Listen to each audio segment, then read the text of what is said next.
Hey, sweetheart. This parking's for real soldiers. The biker laughed as the woman exited her van, her prosthetic leg sticking out. People around her snickered. She remained silent, but 30 minutes later, 8 Marines in dress uniform stood silently in front of every exit of the lot, still believing respect for those who served. Hit 1 inch if you do. The afternoon sun beat down on the crowded shopping center. Parking lot Sergeant Natalie Rhodes, 48 years old, guided her gray van into an empty disabled veteran parking space, displaying her official tag prominently on the rearview mirror. After 11 years of service and the devastating IED explosion in Iraq that had taken her left leg in 2000, this small courtesy was one of the few acknowledgments of her sacrifice. She had been honorably discharged in 2009 after multiple surgeries and months of rehabilitation. She took a deep breath before opening her door. These public outings still caused anxiety, the stares, the questions, the occasional confrontation. But she needed groceries, and her physical therapist had encouraged her to maintain independence, despite the phantom pain that still plagued her most days. As Natalie swung her legs out of the driver's seat, she felt the familiar eyes on her. A group of 5 men in leather vests covered with military-style patches loitered by their motorcycles just a few spaces away. Their laughter reached her ears before their words did. "Hey, sweetheart, this parking's for real soldiers," called out the tallest one, a heavy-set man with a graying beard and a faded camouflage bandana. Natalie froze. She'd heard comments like this before, but they never stopped stinging. She'd probably just married a soldier and took the tag. Another one said loudly enough for everyone nearby to hear, "My cousin's in the army. And he says women never see real combat." Anyway, the small crowd of shoppers passing by slowed down. Some looked uncomfortable, others curious. A few even smiled at the biker's comments, but no one said anything. Natalie reached for her cane from the passenger seat and carefully pulled herself up to standing. The prosthetic leg that replaced her left limb below the knee was clearly visible beneath her shorts. A modern carbon fiber design that had taken months to adjust to her gait was slightly uneven, despite years of physical therapy, but she stood straight and proud, just as she had been trained to do in the Marines. The prosthetic had been upgraded 3 times since her injury, each version more advanced, but none quite able to replace what had been lost. She said nothing, as she pulled on her gloves specially designed to protect her hands when using the cane. The silence seemed to encourage the bikers. "Maybe she bought that fake leg online," joked another, his voice carrying across the parking lot. "Amazon sells everything these days." More laughter, more stares, more silence from those who could have spoken up. Natalie straightened her back, just as she had done thousands of times during her military career. She closed her van door, adjusted her bag across her shoulder, and began walking toward the store entrance. Her gait steady, but unmistakably altered by the prosthetic. "I didn't survive that war just to explain myself in every parking lot," she muttered under her breath, too quietly for anyone else to hear. Each step away from the taunting felt like a retreat, but confrontation wouldn't help. She'd learned that painful lesson before. Walk away. Her therapist had advised not every battle needs fighting. But as she passed a young man in a gray military hoodie, pulled low over his eyes, she couldn't help but notice how he watched the scene unfold before quickly turning away, phone in hand, inside the store. Natalie focused on her shopping list: bread, eggs, coffee, simple tasks to keep her mind from replaying the parking lot incident. But her hands trembled slightly as she reached for items on the shelves. The fluorescent lights made her headache worse. Another lasting gift from the IED blast that had left her with mild traumatic brain injury, alongside her more visible wounds. She paused in the cereal aisle, leaning more heavily on her cane, as memories threatened to surface. Dust clouds, screaming, the smell of burning fuel. "Are you all right, ma'am?" a store employee asked, noticing her momentary disorientation. "Just a headache," Natalie replied with the practiced smile she'd developed for civilian concerns. She finished her shopping methodically, the routine helping to ground her back in the present. The weight of the basket pulled at her shoulder, aggravating old injuries, but she refused the offers of assistance. Independence was hard, one after months of being bedridden. Back outside 20 minutes later, she discovered the situation had worsened. The bikers had moved closer to her van and were now lounging against a nearby car. One of them, a younger man with sleeve tattoos, held up his phone.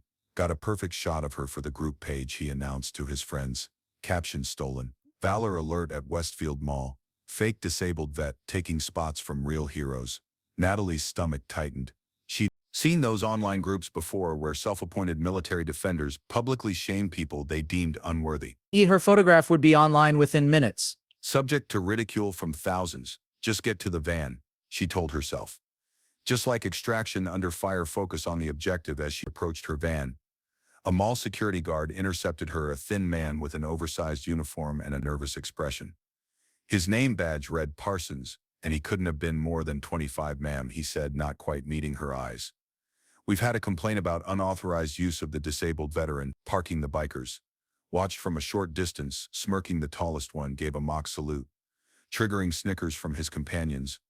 I have proper authorization. Natalie replied quietly, reaching for her ID carrier where she kept her military identification alongside her driver's license. Anyone can buy those tags online.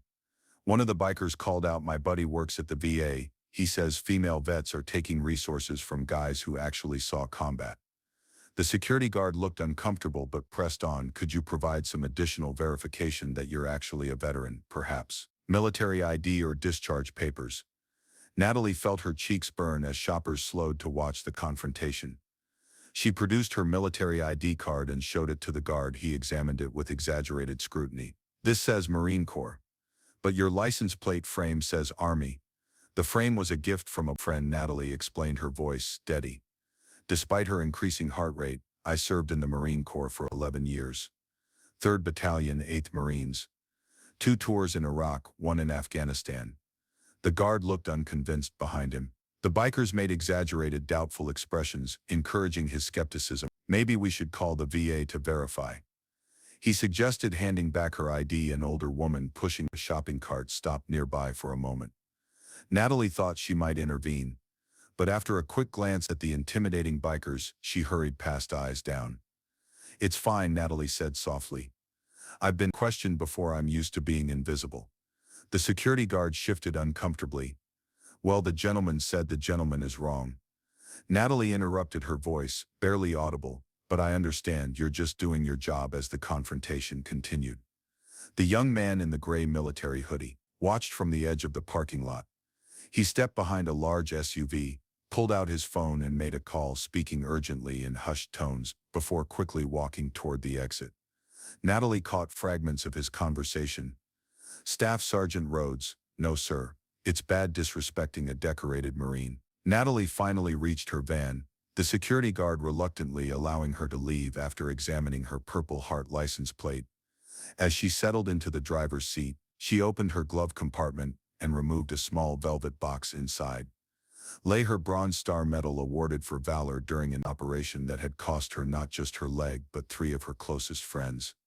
She carefully wrapped it in tissue paper and placed it on the passenger seat. Some days she needed the reminder of who she really was, not who others perceived her to be. As she started her engine, she noticed the bikers had returned to their motorcycles, laughing and pointing at her van as she prepared to leave. The security guard had already moved on to other duties. The momentary drama forgotten.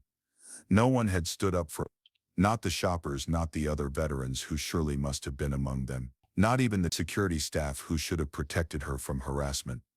It was a familiar loneliness, the same she'd felt in hospital rooms and physical therapy sessions, and countless nights staring at the ceiling, wondering if her sacrifice had meant anything at all. No one spoke up. No one helped her. If you've ever felt invisible like that, type alone in the comments. 30 minutes later, the bikers were still in the parking lot. Having moved to a small outdoor seating area near the coffee shop entrance, they lounged in metal chairs, sharing cigarettes and scrolling through phones, occasionally showing each other their screens with bursts of laughter. A tall one, with the bandana pointed excitedly at his phone post, already has 50 comments. People are pissed about these fake vets taking spaces. Another biker, younger with a shaved head, leaned over to look. man, You should see what they're saying about female for Marines. Brutal stuff. The parking lot had filled with afternoon shoppers, the busy rhythm of the mall continuing uninterrupted. No one paid much attention to the distant sound of engines until they grew steadily louder, distinct from the normal passenger vehicles. whoa, Olive green Jeeps pulled into the lot in perfect formation, driving slowly and deliberately past the regular parking spaces. They stopped in a synchronized line directly in front of the mall entrance, blocking the main traffic lane. The bikers looked up, curiosity turning to unease as a United States Marines in full dress blue uniforms stepped out of the vehicles. Each Marine moved with crisp precision, forming a line facing the seating area. Their faces were expressionless, backs straight, white gloves, immaculate against the dark blue of their uniforms. These weren't weekend warriors or parade ground soldiers. Their ribbons and medals spoke of genuine combat experience. The sunlight gleamed off brass insignias that had been earned, not purchased online mall. Patrons stopped in their tracks. Phones emerged to record the unexpected scene. Children pointed and whispered questions to their parents. The tallest Marine, a master sergeant with rows of service ribbons adorning his chest, stepped forward. His weathered face suggested years of command, and his voice carried across the now silent parking lot. Sergeant Natalie Rhodes, United States Marine Corps recipient of the Bronze Star, with Combat Distinguishing Device, Purple Heart recipient. 11 years of honorable service, wounded in active duty, while saving 3 fellow Marines. He paused, scanning the crowd until his eyes locked on the bikers. "You disgraced her today." The bikers shifted uncomfortably, looking at each other with uncertain expressions. The confidence that had fueled their mockery evaporated under the collective gaze of 8 combat veterans. Sergeant Rhodes lost her leg, pulling Lance Corporal Michael Davis from a burning Humvee after an IED explosion outside Fallujah. In 2007, she returned to the vehicle twice more, despite her injury, extracting 2 additional Marines before the vehicle exploded. The Master Sergeant's voice remained level but carried unmistakable authority. "She never speaks of her actions that day, but we do." A younger Marine, with captain's bars, stood at perfect attention. Sergeant Rhodes was the senior NCO on a convoy hit by complex ambush. After the IED disabled her vehicle, she coordinated defensive positions while injured, maintained radio contact with QRF, and ensured all wounded were stabilized before accepting medical attention herself. From one of the jeeps emerged a figure. The bikers recognized immediately the young man in the gray hoodie from earlier. He removed his hood, revealing a military haircut and a stern expression. He approached and stood beside the Master Sergeant. "I served under Sergeant Rhodes in Iraq," he said, his voice carrying across the silent parking area. "When I saw how you treated her today, I made a call. These Marines drove 2 hours to be here." The security guard who had questioned Natalie earlier emerged from the mall entrance, stopping abruptly at the sight of the Marines in formation. One of the Marines, a captain by his insignia, approached him directly. "Sir, we understand you questioned the credentials of Sergeant Natalie Rhodes today." The guard swallowed visibly. "There was a complaint. Sergeant Rhodes received the Navy and Marine Corps Commendation Medal with V device for valor. She has 3 Purple Hearts. She completed water survival school as the only female in her class." The captain's voice was measured, but intense. "She earned every accommodation this country offers its wounded warriors by now." A substantial crowd had gathered. Store employees stood in doorways. Shoppers formed a loose circle around the confrontation. An elderly man in a Korean War veteran cap stood at attention, his own silent salute to the proceedings. The bikers sat frozen, their earlier bravado evaporated under the unflinching gaze of 8 decorated Marines from one of the jeeps. A 9th figure emerged. Natalie Rhodes herself, having been contacted by her former subordinate, she walked slowly toward the assembled Marines, her cane tapping lightly on the asphalt, every step a testament to her daily battle against pain and limitation. She wore no uniform, now just jeans and a simple blue button-up shirt, but there was no mistaking the military bearing. In her posture, the quiet dignity that transcended civilian clothes at 48. Her face showed the lines of both laughter and suffering, but her eyes remained sharp and alert. As she approached, all 8 Marines turned in unison and offered her a formal salute. The crowd fell completely silent. Even the ambient sounds of the parking lot seemed to fade away in respect for the moment unfolding before them. Natalie returned the salute with perfect military precision. The Master Sergeant spoke again, this time directly to the bikers. "Stand up." After a moment's hesitation, the 5 men rose to their feet, apologized to Sergeant Rhodes. The tall biker with the bandana stepped forward, his eyes fixed on the ground. "Ma'am, I apologize for my disrespectful behavior.